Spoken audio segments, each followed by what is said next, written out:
नमस्कार, ज्योती मिस्की चॅनलमध्ये तुमचं स्वागत आहे। तर तुम्ही थंबनेल बघितलंच आहे। तर आपण आज वेगळ्या पद्धतीने ही रेसिपी करणार आहे। तर हा व्हिडिओ तुम्ही शेवटपर्यंत बघा, कुठे स्किप करू नका। तर मी इथे घेतलेले 1 पाव पालक आणि ही पालक आपल्याला इथे स्वच्छ निवडून घ्यायची। आता मी इथे ही पालक स्वच्छ निवडून घेणार आहे। तर इथे आपल्याला थोडीशी पालक लागणार आहे, इथे आपल्याला पूर्ण पालक लागणार नाहीये।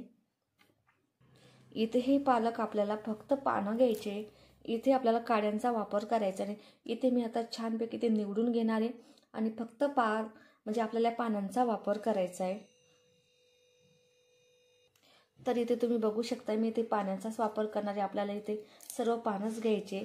आता ही इथे मी पानं सर्व स्वच्छ धुवून घेणार आहे आणि हे आपल्याला आता एका चाळणीमध्ये पाणी नितळण्यासाठी साईडने ठेवून द्यायचे। आता मी याला स्वच्छ धुवून घेते। इथे तुम्ही बघू शकता, आता स्वच्छ धुवून घेणार आहे मी। इथे आपल्याला 1 ते 2 पाण्याने स्वच्छ धुवून घ्यायचे आणि स्वच्छ धुवून झाल्यानंतर आपल्याला एका चाळणीमध्ये ही पालक काढून ठेवायची आहे। आता हिच्यामधलं सर्व पाणी आपलं निथळून घ्यायचं आहे आपल्याला।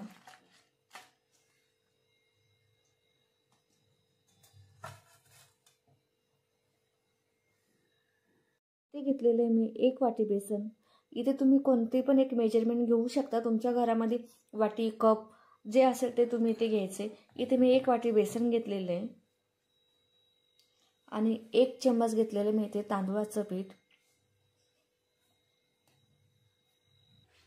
इथे घेतलेला आहे मी ओवा आणि हा ओवा आपल्याला हातावरती क्रश करून घ्यायचा आहे।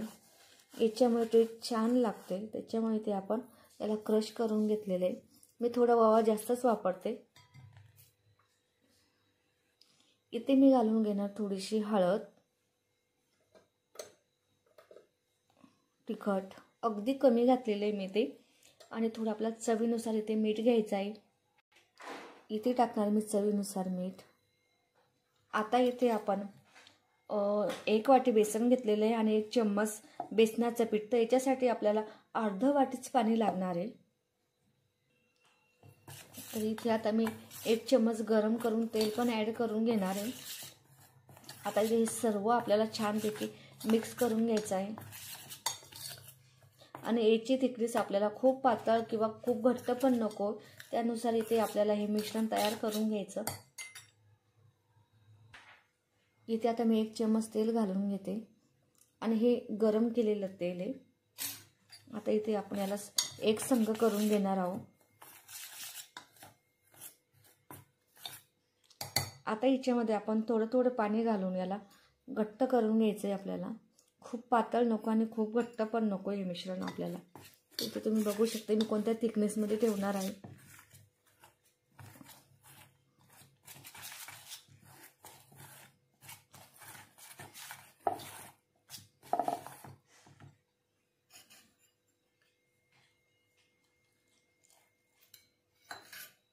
तर तुम्ही बघू शकता, इथे बघा मी या थिकनेसमध्ये याला भिजवून घेतलेलं आहे। खूप पातळ पण नाही आणि खूप घट्ट पण नाही। तर आपण याला 5 मिनिटांसाठी एका साईडने बाजूला ठेवून देणार आहोत। तर इथे आपल्याला ही पालक आता छानपैकी बारीक चिरून घ्यायची आहे। तर तुम्हाला जर वाटल्यास तुम्ही ते पूर्ण पान पण इथे ठेवू शकता, पण इथे मी बारीक कट करून घेणार आहे।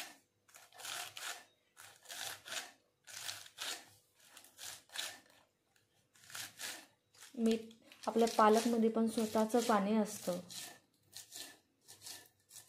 तर तुम्ही बघू शकता या पद्धतीने आपल्याला पालक हवी आहे। आता इथे तुम्ही बघू शकता मी पालक बारीक चिरून घेतलेली, याच्यामध्ये मी टाकून घेणार आहे मिरची। इथे 2 मिरच्या ॲड करून घेतलेल्या, कारण आपण इथे तिखट पण ॲड केलेलं आहे आणि बारीक चिरलेले आपल्याला टाकायचे इथे पालक।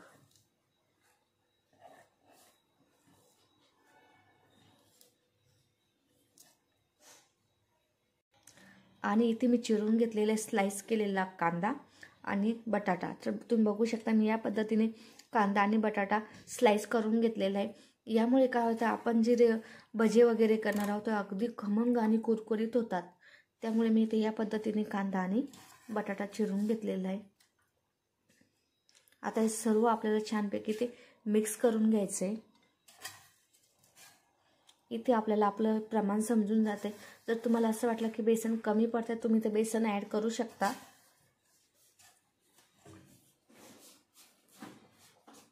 तर इथे आता आपण हे एक संघ हाताने करून घेणार आहोत. तर इथे तुम्ही बघू शकता मी याला छानपैकी मिक्स करून घेतलेले. तर इथे आपल्याला बेसनाची गरज नाही, तुम्ही बघू शकताय. इथे आपल्याला सफिशियंट इथे आणि इथे आपल्या पालकनं पाणी पण सोडलेले तुम्ही बघू शकताय. आता इथे मी 5 मिनिटासाठी याला झाकून ठेवते. तर इथे आता आपल्या मिश्रणाला 5 मिनिटं झालेले आहे. तर इथे आपलं तेल गरम झालेलं आहे. आता याच्यामध्ये आपण हे पकोडे टाकून घेणार आहोत. आणि इथे एक गोष्ट लक्षात घ्यायचं की इथे आपलं तेल गरमच असायला हवं, थंड तेल नको. आणि भजे तळताना आपल्याला एक गोष्ट इथे लक्षात घ्यायची की आपलं गॅसची फ्लेम ही मीडियम असायला हवी. खूप लो पण नको आणि खूप हाय पण नको. याच्यामुळे आपले भजे काय होणार, लो जर केले तर ते तेलकट बनतात आणि हाय जर केले तर वरून नुसते तो कलर बदलतो आणि आतून ते कच्चेच राहतात. त्याच्यामुळे आपल्याला ते छानपैकी ते कुरकुरीत भजी तळून घ्यायचे आहे. तुम्ही या पद्धतीने करून बघा, खूप छान टेस्ट लागते आणि एकदम खमंग आणि कुरकुरीत होतात. अजिबात तेलकट होत नाही आपले भजे. आता हे मी ते मध्यम आचेवरती तळून घेणार आहे. तर इथे तुम्ही बघू शकता आपल्या भज्यांना कलर पण किती छान आलेला आहे. आणि आता मी मध्यम आचेवरती याला छानपैकी तळून घेणार आहे. तर इथे तुम्ही बघू शकता की अजिबात तेलकट होत नाही तुम्ही जर या पद्धतीने हे भजी केले तर. आणि लहानापासून मोठ्यांना आवडेल. तर तुम्ही बघू शकता की आता आपले भजे तळून झालेले आणि अगदी खमंग आणि कुरकुरीत झालेले भजे तुम्ही बघू शकता आणि अजिबात तेलकट झालेले नाही आहे. तर इथे मी आता सर्व भजे तळून घेणार आहे. तर मी आता इथे सर्व पकोडे करून घेते. तर इथे तुम्ही बघू शकता मी इथे परत दुसरी पण बॅच तयार केलेली आहे. तर याच्यामध्ये तुम्ही बघू शकता अजिबात तेलकटपणा नाही आहे, अगदी खमंग आणि कुरकुरीत झालेले. छान प्रकारे आपले भजे तयार झालेले, अगदी खमंग आणि खुशखुशीत झालेले आणि अजिबात तेलकट झालेले नाही आहे. आणि त्याच्यासोबत मी मिरच्या पण तळून घेतलेल्या आहे. जर तुम्हाला माझा व्हिडिओ आवडला असेल तर प्लीज लाईक, शेअर आणि कमेंट करायला विसरू नका. आणि अगदी कुरकुरीत झालेले मी तुम्हाला दाखवते. बघू शकता तुम्ही आवाजाने. बघा किती छान तयार झालेले.